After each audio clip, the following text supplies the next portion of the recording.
In 1556, the Mughal Emperor Humayun died suddenly after a fall in his library. He left behind an empire in crisis and an heir, Akbar, who was only 13 years old. Seizing this moment of weakness, a rival king captured the capital of Delhi. We are going to build a 4-step strategic case study to map exactly how the young Akbar and his general, Bairam Khan, navigated this leadership vacuum.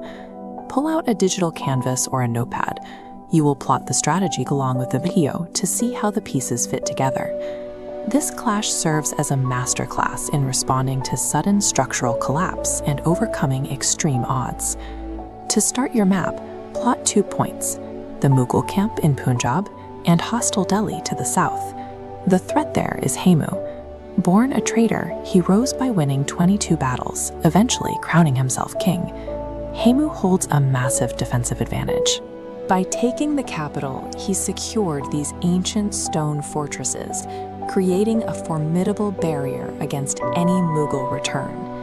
This leads to step 1 of the framework: aggressive posturing. Bairam Khan chose to march the 13-year-old Akbar directly toward the enemy at Panipat, instead of retreating further into the Punjab.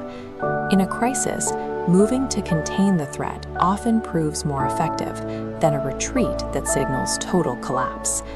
Create a T-chart to compare the armies. These bars show the scale of Bairam Khan's disadvantage. Hemu's army includes vast infantry, thousands of cavalry, and war elephants. The Mughal force relies on veteran discipline and tight formation to survive. This chainmail armor and shielding from the period provide evidence of their equipment. These were specialized, highly trained troops, capable of holding their ground.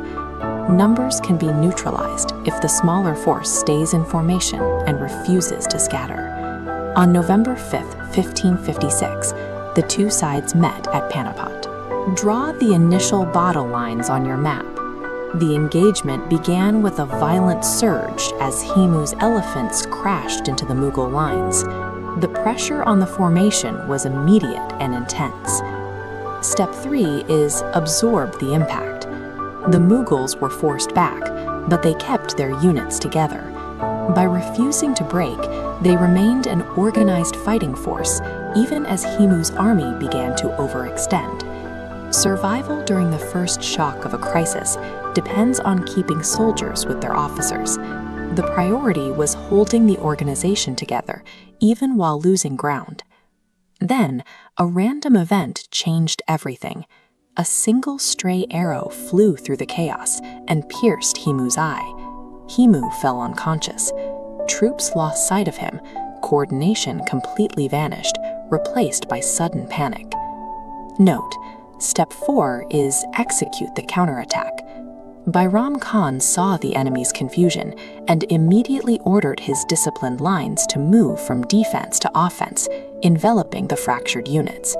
Hemu's army collapsed. The unconscious leader was captured and brought before Akbar and Bairam Khan, ending the threat to the throne. Bairam Khan turned an accident into a total victory.